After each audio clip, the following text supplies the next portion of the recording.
Hi everybody, I hope you had a great summer. It's September 2021 and hey, this is starting my third year on YouTube as cutscene artist. You know, if you're new here, what I didn't tell you is I am capturing my face through iPhone and an app called FaceCap. Look elsewhere on my channel for tutorials on that.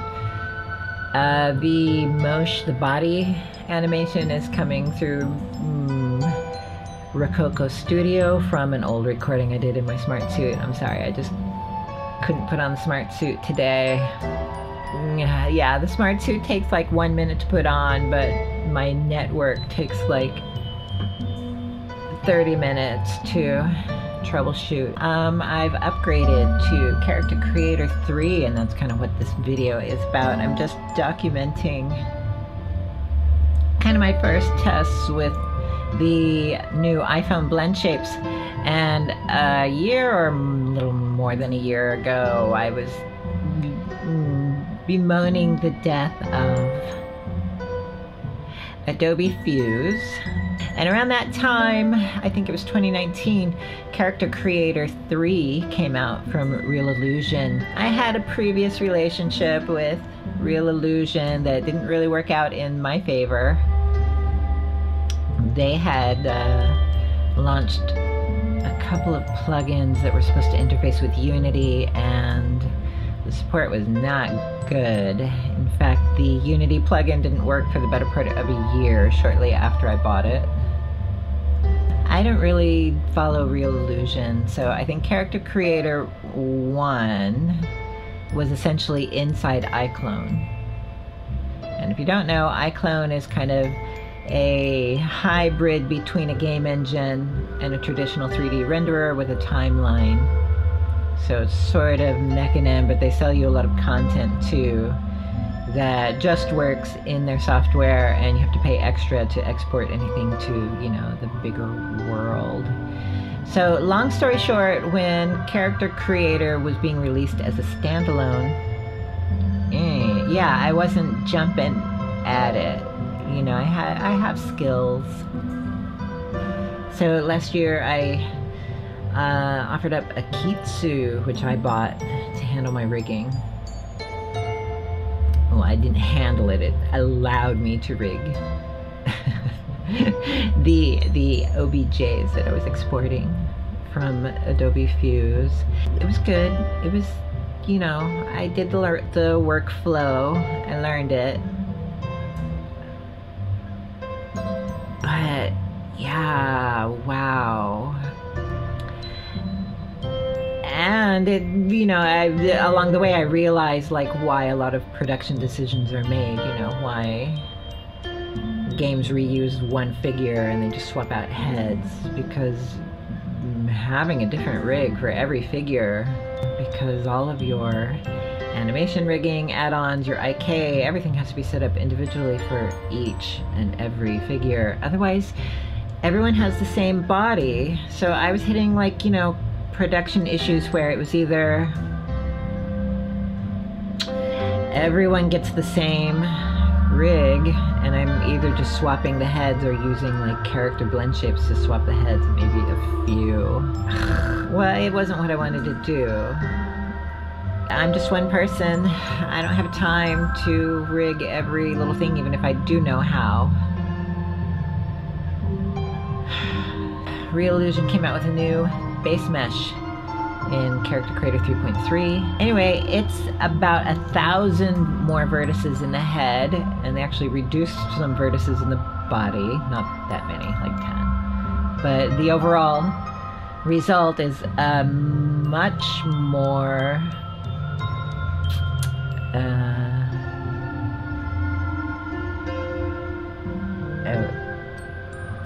I lost my train of thought because some bird is outside my window making like a lot of noise, and I'm like, shut up, bird! What was I talking about? I'm sure you weren't listening.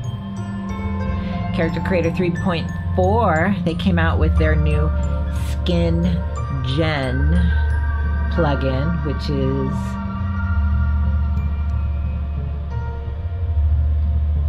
that bird. It's like their I'm gonna say it's like a Photoshop for their textures, because it's mostly like layers based, in the way that Photoshop has a lot of layers, and you set the opacity and you can set individual effects on each layer. Basically you have image masks, and then color or material or pattern effects that show through the mask, and then those are layered up on the character's skin. And all of this is designed for the new base mesh. So basically I bought a bundle, and it cost a bundle. I'm not trying to sell you this program. I warn you ahead of time that I was very wary. But hey, with this new Skin Gen Pro and all the layers, they came out with like 10 morphs and normal maps to match. Basically they got like 10 sculpts in a package called the Human Anatomy, and it's pretty impressive. And by using all of these map layers and masks in the Skin Gen, along with the content provided in the Human Anatomy, you get a pretty good character base system. It does cost a penny, but I'm liking it, and I have, of course, read their forums. I follow a lot of other people who, you know, warned that there are bugs and there are issues and there are problems with the export. But my experience so far is I like it. It's pretty good. I mean, this is... let's get up close. You see the bags under my eyes? That's real. What's good about the new Character Creator 3. Blah, blah, blah, this new base mesh, 100%. The new Skin Gen Pro, and their high-end anatomy plus morphs content. They also have this other thing where you feed it a photograph. I've seen good results, and also the thing that comes that makes it a little more viable is it comes with like a morph pack to kind of match the photo to a certain degree.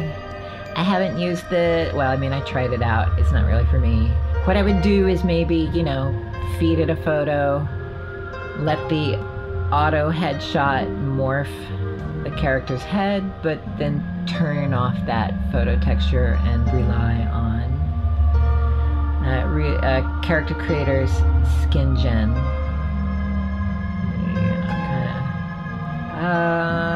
I have not tried importing a new morph, or basically resculpting the base mesh. I think that will be an upcoming video very soon. Also importing clothing from Marvelous Designer. I'm sure that will be another video coming very soon. In fact, now that I've switched over to Character Creator, it looks like I'm going to be remaking a lot of my earlier tutorials that I did for Fuse. I'm not really here to trash Reallusion. They do a lot for you, and as a result, you don't always learn the full workflow, and that can be opaque and intimidating, and it can be easier to just throw money and buy a new feature, buy a new plugin, buy more content. They have this game mesh. It's not the same base mesh as their big main mesh, but Character Creator will copy all of your settings from the main mesh onto the game mesh. Well, it doesn't have the iPhone blend shapes yet. I suspect we'll either be getting a new game mesh or iPhone blend shapes for the game mesh. Probably around holiday buying season, November, or around Character Creator 4, whichever comes first. So I hear you when you say, when you are complaining about Character Creator 3. I hear you. I'm not saying buy it. I'm not saying don't buy it. Okay, the other thing that I don't like is this hair. Yeah, zoom in close. Random stochastic procedural camera. Everything that you're seeing is Unity standard shader in the built-in old renderer, including the hair. No effects. Well, there's post-processing effects. The export doesn't put a bump map. It doesn't add normals or a bump map for the hair. So I had to come up with something on my own. So it looks pretty sketchy. Yeah, I see myself not shopping a lot in the Reallusion store. I see me getting up to speed on their imports and getting that worked out. So it's probably time to sign off, and I might put this up online. I might chop some bits out of it if it goes off topic, which I'm sure it will. Alright kids, I'll see you soon with something a little more solid to talk about and a little more, you know, something a little more tutorial oriented. Stay safe everybody.